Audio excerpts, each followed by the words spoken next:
विषय 7 के अंतर्गत आज हम अध्ययन करेंगे विजयनगर साम्राज्य।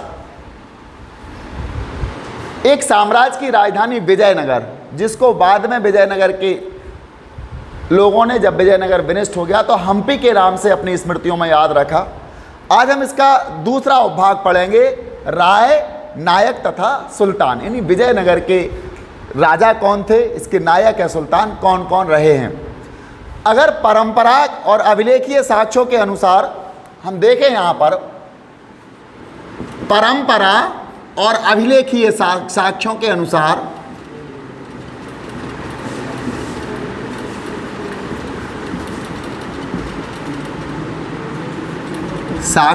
अनुसार विजयनगर साम्राज्य की या राज्य की स्थापना दो सगे भाई हरिहर और बुक्का ने की थी। दो सगे भाइयों हरिहर और बुक्का द्वारा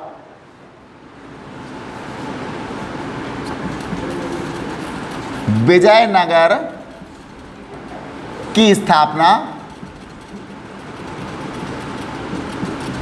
दो सगे भाई हरिहर तथा बुक्का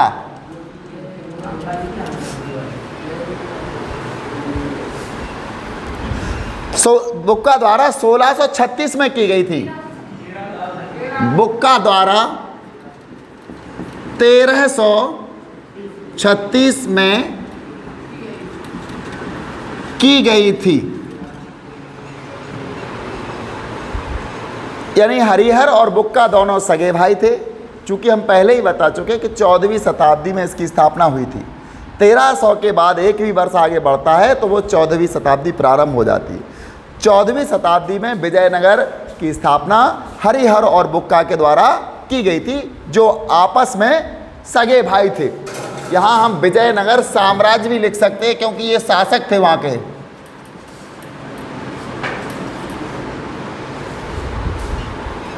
इस साम्राज्य की अस्थिर सीमाओं में अलग अलग भाषाएं बोलने वाले तथा अलग अलग धार्मिक परंपराओं को मानने वाले लोग रहते थे। यानी इस साम्राज्य की, ये जो साम्राज्य था, इसकी सीमाएं कैसी थी? अस्थिर। कभी इधर बढ़ जाती थी, कभी उधर कम हो जाती थी, कभी उधर कम हो जाती थी तो इधर बढ़ जाती थी। मतलब सीमाएं अस्थिर हुआ करती थी। जब हरिहर और बुक्का का किसी पड़ोसी राज्य से युद्ध होता था और वो उसको जीत लेते थे, चूंकि विजयनगर विजयों का शहर था, हमेशा विजय होती थी, तो धीरे धीरे इसकी सीमाएं बढ़ती गईं, इसलिए इसको अस्थिर सीमाएं कहा गया है। इस साम्राज्य की अस्थिर सीमाओं में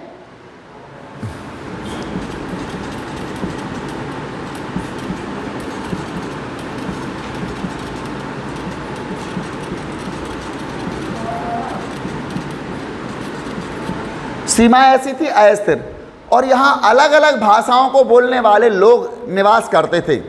अलग अलग धार्मिक परंपराएं, अलग अलग भाषाओं वाले लोग यहाँ रहते थे। सीमाओं में अलग अलग भाषाओं,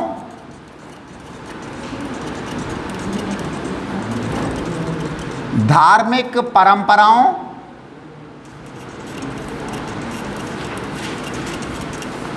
जो धार्मिक परंपराएं होती थी, अलग अलग की धार्मिक परंपराएं थी, अलग अलग भाषाएं थी, को मानने वाले लोग रहते थे।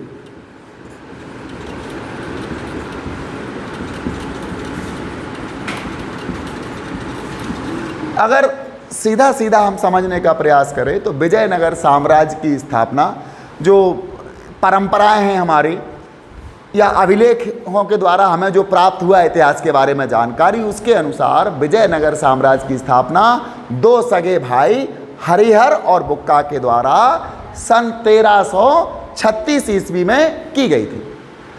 इसकी सीमाएं अस्थिर थीं, क्योंकि विजयों का शहर था तो सीमाएं बढ़ती रहती थी। तो अस्थिर सीमाओं में विभिन्न भाषाओं को, यानी अनेक भाषाओं को बोलने वाले लोग रहते थे। विभिन्न प्रकार की धार्मिक परंपराओं और रीति रिवाजों वाले लोग निवास करते थे। चूँकि सीमा बढ़ेगी तो क्षेत्र भी उसमें समायोजित हो जाते थे उसी राज्य में, तो वहाँ अलग अलग भाषा और अलग अलग धार्मिक रीति रिवाजों को मानने वाले लोग रहते थे। अपनी उत्तरी सीमाओं पर विजयनगर शासकों ने अपने शासनकालीन राजाओं यानी विजयनगर की अगर हम उत्तरी सीमा देखें ऊपर की तरफ, अपनी उत्तरी सीमा पर जो विजयनगर साम्राज्य की कैसी सीमा थी, उत्तरी सीमा थी, वहाँ विजयनगर शासकों ने अपने समकालीन राजाओं सीमा पर विजय नगर के शासकों ने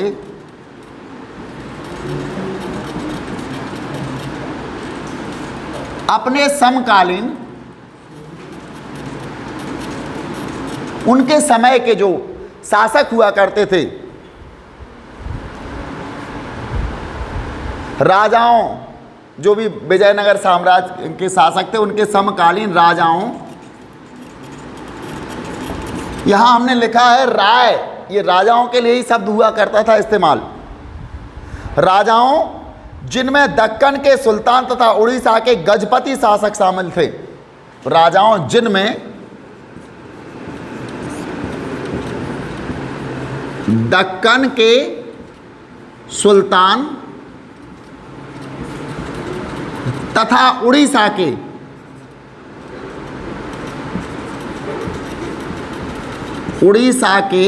गजपति शासक शामिल थे।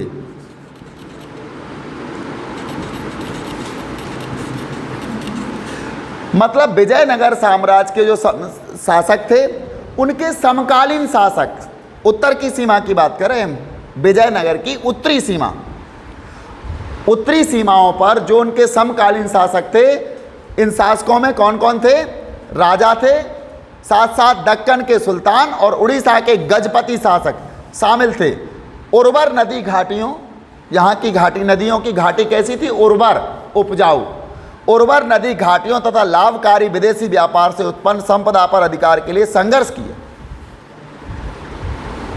यानी क्या किया था? उर्वर नदी घाटियों, उर्वर का मतलब होता है उपजाऊ, उर्वर नदी घाटियों, हम ये कह सकते हैं विजयनगर के शासकों ने उत्तरी सीमाओं पर युद्ध क्यों किए? अपने समकालीन शासकों से इन्होंने युद्ध क्यों किए? क्या कारण था? तो इसका कारण था समकालीन राजाओं जिनमें दक्कन के सुल्तान और उड़ीसा के गजपति शासक थे, इनसे किस लिए युद्ध किए थे? उर्वर नदी घाटियों तथा लाभकारी विदेशी व्यापार। नदी घाटियों तथा, ये लाभ का कारण था, युद्ध का भी यही कारण था, तथा लाभकारी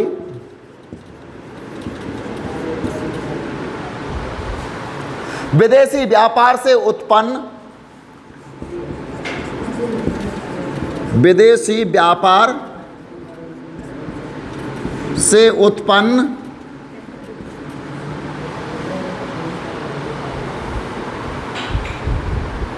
संपदा पर अधिकार के लिए संघर्ष किया। उत्पन्न संपदा पर अधिकार करने के लिए संघर्ष किया।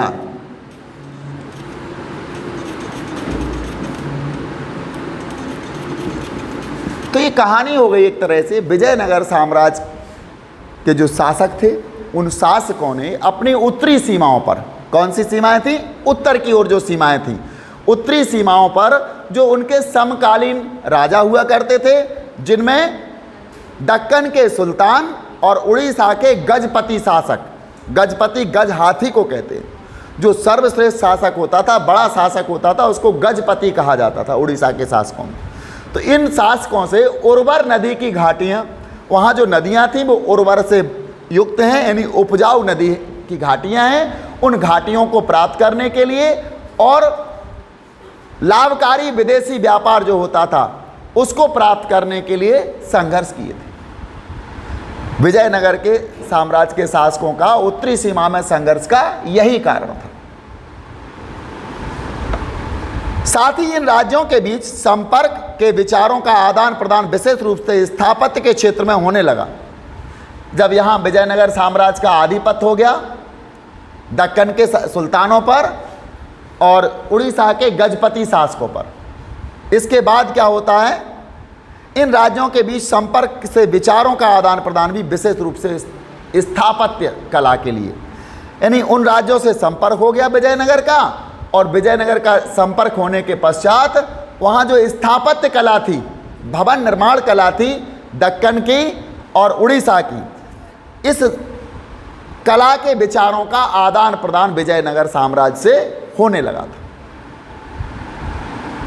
विजयनगर के शासकों ने अवधारणाओं और भवन निर्माण की तकनीकों को ग्रहण किया, और विजयनगर के जो शासक थे उन्होंने दक्कन के सुल्तानों की और उड़ीसा के गजपति शासकों के द्वारा जो उनके राज्य में भवन निर्माण कला थी, स्थापत्य कला थी, उस स्थापत्य कला को विजयनगर साम्राज्य के शासकों ने अपना लिया।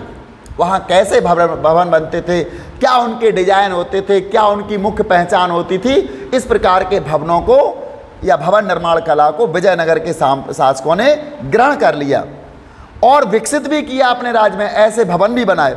इस साम्राज्य के कई भागों से पहले शक्तिशाली राज्य जैसे तमिलनाडु में चोलों, अब इससे पहले का भाग अगर देखें तो तमिलनाडु में चोलों का शासक था, चोल शासक हुआ करते थे तमिलनाडु में, और कर्नाटक में होयसालों के राज्य का विकास। तमिलनाडु में चोल और कर्नाटक में होयसाल, इनके शासन थे वहाँ पर। हमें 4 प्रकार के शासकों का पता चला है।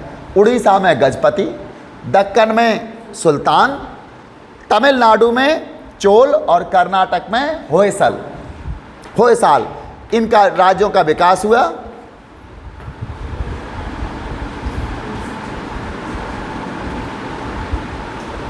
हम एक बात आपको और बता देते हैं, कर्नाटक साम्राज्यमु यानी जहां इतिहासकार विजयनगर साम्राज्य शब्द का प्रयोग करते हैं, वही समकालीन लोगों ने उसे कर्नाटक साम्राज्यमु की संज्ञा दी है। कर्नाटक साम्राज्य जो पहले विजयनगर साम्राज्य था, बाद में उसका नाम हम्पी पड़ा स्मृतियों में, और अब उसका नाम पड़ गया कर्नाटक राज्यमु, यानी कर्नाटक जो आज का है वो विजयनगर ही था, बाद में उसको हम्पी और अब कर्नाटक के नाम से संबोधित किया जाता है। तो कर्नाटक साम्राज्यमु यानी कर्नाटक आज वही साम्राज्य जो पहले विजयनगर था। यहां एक छोटा सा चित्र दिया है मैकेंजी का। मैकेंजी और उनकी सहायक, यह चित्रकार थॉमस हिकी द्वारा बनाए गए तैल चित्र का किसी अज्ञात चित्रकार द्वारा बनाया गया प्रतिरूप है। यह लगभग 1825 ईस्वी का है और royal Asiatic society of Britain and Ireland के संकलन से संबद्ध है। मैकेंजी के बाईं ओर दूरबीन थामे उनका चपरासी स्नाजी और दाईं ओर उनके ब्राह्मण सहायक हैं, एक जैन पंडित ये दाईं ओर है और उनके पीछे तेलुगु ब्राह्मण कालवेरी वेंतक लक्ष्मैया खड़े हुए हैं। तंजावुर में बृहदेश्वर मंदिर का गोपुरम अथवा प्रवेश द्वार, आप इस बात को नोट कर लें, जो तंजावुर है, यहाँ हम अलग से लिख लेते हैं तंजावुर, यहाँ पर कौन सा है, बृहदेश्वर मंदिर, बृहदेश्वर मंदिर।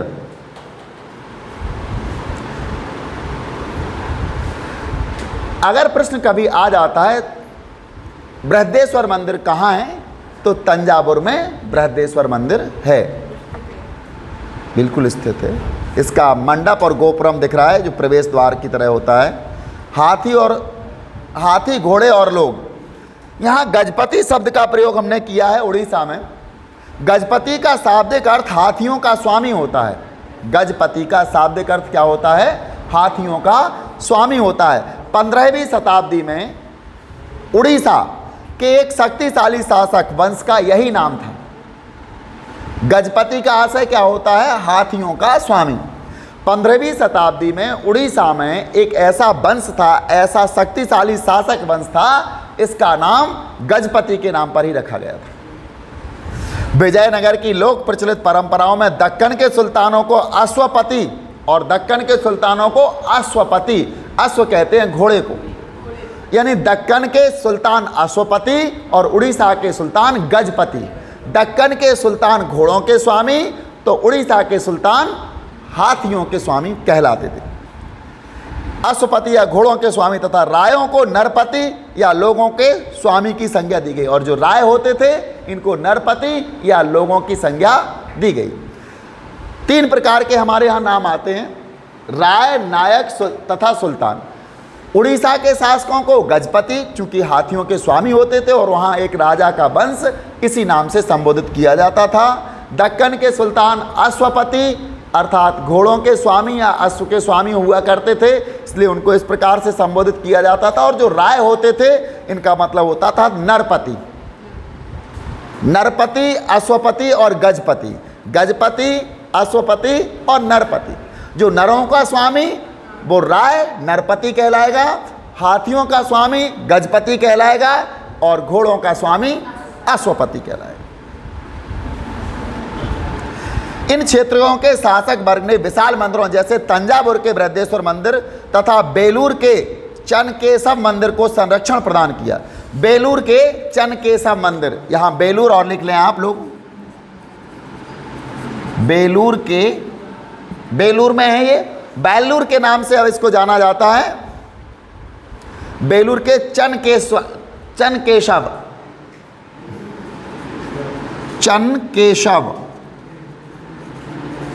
ये बेलूर में है चनकेशव। विजयनगर के शासकों जो अपने आप को राय कहते थे, समझ में आ गया आपको?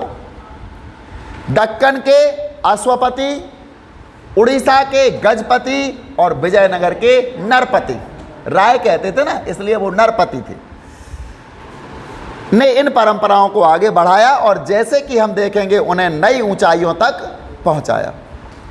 अगला हमारा पॉइंट शुरू होगा 2.1 शासक और व्यापारी।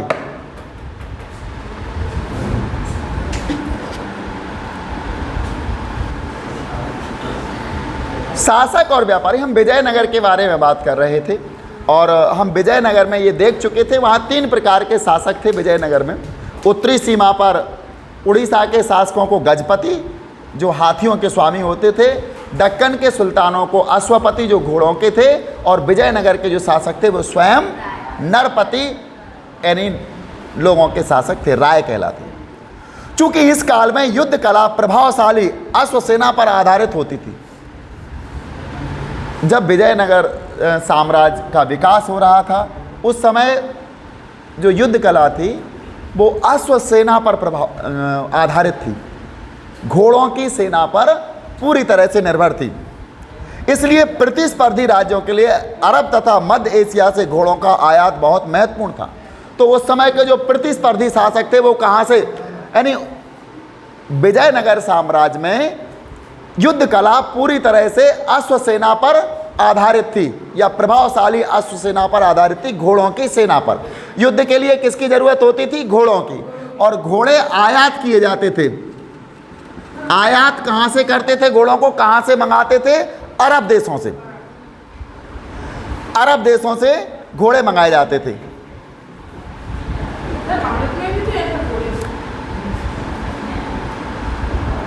अरब और मध्य एशिया से। अरब और मध्य एशिया। मध्य एशिया का मतलब है रूसी गणराज्य के आसपास के क्षेत्र, वो मध्य एशिया हो जाएगी। और अरब यहीं पे, यहाँ अगर हम आपको दिखाने का प्रयास करें तो ये रही मध्य एशिया और ये रहे अरब कंट्रीज, मध्य एशिया और अरब। तो यहाँ से हमको आयात करना होता था घोड़ों का, क्योंकि उस समय के जो भी शासक थे, जो भी युद्ध कला थी, वो पूरी तरह से अश्वसेना पर आधारित थी। पवन यदि बात करोगे तो समझ में कुछ नहीं आएगा।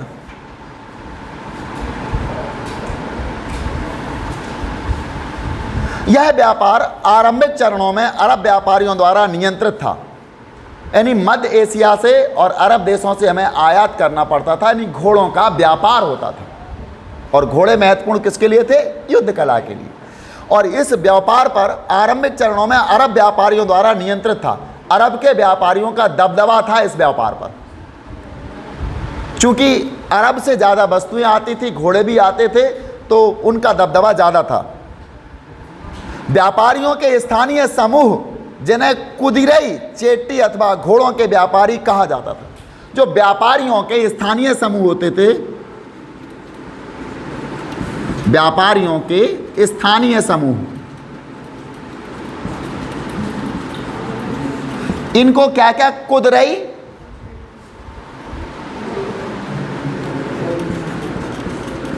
कुदिरई, चेट्टी अथवा घोड़ों के व्यापारी, चेट्टी, चेट्टी अथवा घोड़ों के व्यापारी,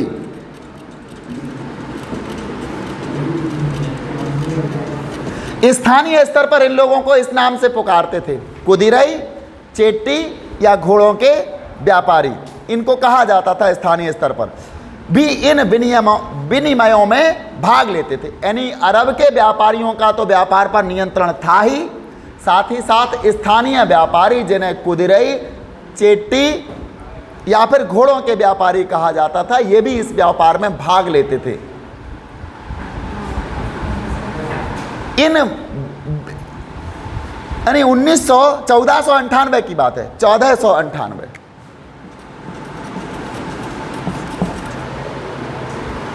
ईस्वी से कुछ और लोग पटल पर उभर कर आए, यानी व्यापार के पटल पर 1498 में और लोग सम्मिलित हो गए। अभी तक कौन थे?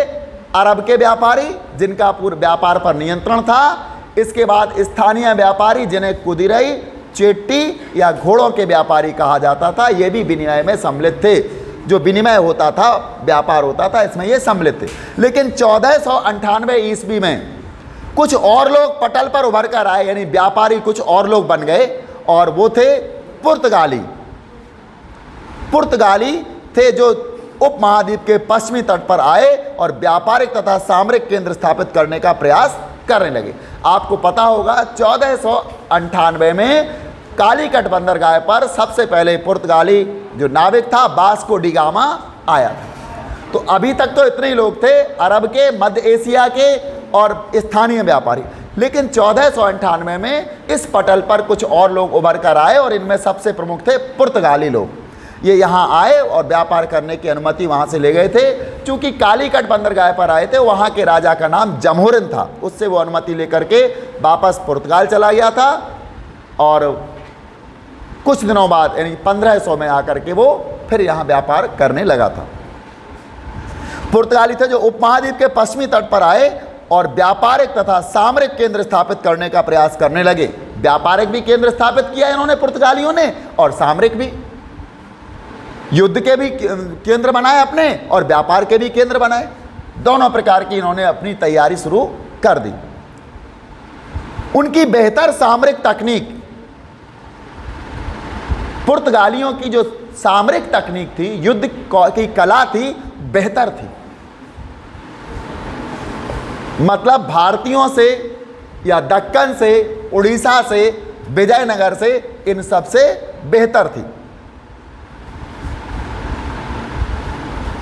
तो उनकी बेहतर सामरिक तकनीक, विशेष रूप से बंदूकों के प्रयोग ने उन्हें इस काल की उलझी हुई राजनीति में एक महत्वपूर्ण शक्ति बनकर उभरने में सहायता की। यानी पुर्तगाली लोग जो यहाँ आए थे और वो कौन से हथियार का प्रयोग करते थे? बंदूकों का। हमारे यहाँ कोई बंदूकों का प्रयोग नहीं करता था।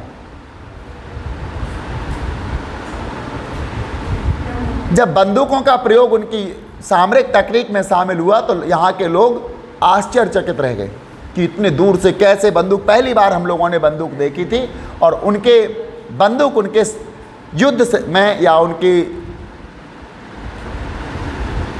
जब भी किसी प्रकार का सामरिक आक्रमण होता था तो उसमें बंदूक प्रयुक्त की जाती थी। उन्हें इस काल की उलझी हुई राजनीति में एक महत्वपूर्ण शक्ति बनाकर उभरने में सहायता की। अब महत्वपूर्ण शक्ति बनकर कौन उभरने लगे थे? पुर्तगाली, क्योंकि वो बंदूक का प्रयोग करते थे। विजयनगर भी मसालों, विजयनगर अब वर्तमान में इसको क्या कहा जाता है? कर्नाटक। मसालों, वस्त्रों तथा रत्नों के अपने बाजारों के लिए प्रसिद्ध था। यानी विजयनगर में क्या थे? मसालों, वस्त्रों, मसालों, वस्त्रों तथा रत्नों, रत्नों जिसमें हीरा है, जवाहरात है, कुछ महत्वपूर्ण पत्थर है, रत्नों के अपने बाजारों के लिए प्रसिद्ध था। ऐसे शहरों के लिए व्यापार एक प्रतिष्ठा का मानक माना जाता है, जहां मसाले हों, जहां अच्छे वस्त्र मिलते हों, जहां रत्न मिलते हों। ऐसे बाजार बहुत प्रसिद्ध हो जाते हैं, प्रतिष्ठा सूचक होते हैं, प्रतिष्ठा का मानक माना जाता था। यहाँ की समृद्ध जनता महंगी विदेशी वस्तुओं की मांग करती थी। यानी कर्नाटक की या विजयनगर साम्राज्य की जो जनता थी वो समृद्ध थी, क्योंकि व्यापार होते थे वहाँ पर, तो समृद्ध थी। तो समृद्ध लोग, पैसे वाले व्यक्ति तो विदेशी वस्तुओं की मांग करते हैं। अगर चम्मच भी लाओ तो विदेशी लाओ, इंडियन तो पैसे का यही सबसे पहली पहचान होती है। इनके पास पैसा ज़्यादा हो, वो देसी की जगह विदेशी वस्तुओं की मांग करने लगते। तो वहाँ के समृद्ध लोग विदेशी वस्तुओं की मांग करते थे,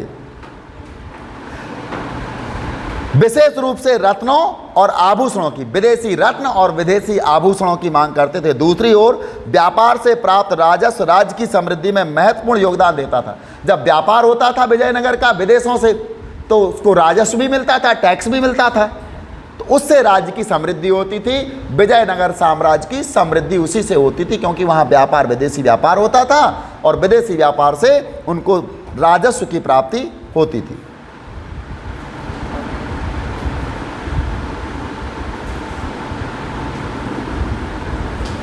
दो 2.2 राज्य का चरमोत्कर्ष तथा पतन। यहां हम राज्य का चरमोत्कर्ष और पतन देखेंगे।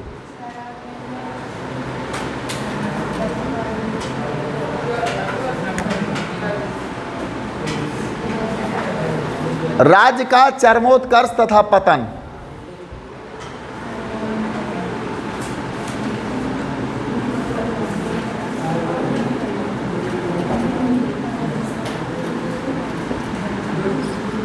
ये वीडियो वाले क्या कर रहा है?